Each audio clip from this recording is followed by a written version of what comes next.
Nous allons voir l'intérieur de l'interrupteur différentiel tétrapolaire et ensuite je vais vous présenter les technologies utilisées ainsi que les composants électroniques. Donc le fonctionnement du différentiel il réside sur l'utilisation d'un circuit magnétique.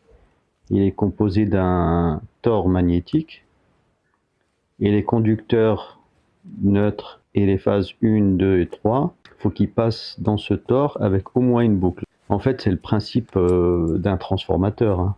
Donc le neutre et les trois phases, ça va être le circuit primaire. Et le secondaire, on voit il y a deux petits fils tout petits là qui vont sur une diode et sur le relais électronique de déclenchement de l'interrupteur différentiel. Quand le circuit protégé n'a pas de défaut, on a l'intensité du neutre plus l'intensité de la phase 1, la phase 2 et la phase 3, c'est égal à 0. Mais en fait, c'est pas égal à 0.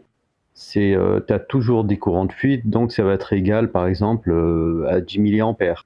Et ce courant, en fait, du primaire, il va générer un courant sur le secondaire, sur le circuit du déclenchement.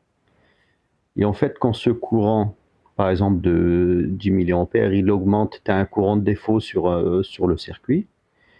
S'il dépasse, on va dire en théorie les 30 milliampères, mais d'habitude ils sont calibrés entre 20 et 25 milliampères hein, quand ils sortent d'usine.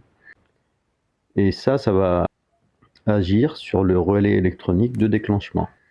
Et, euh, et ce relais, il a besoin d'être alimenté déjà par la tension du réseau avec au moins 50 volts.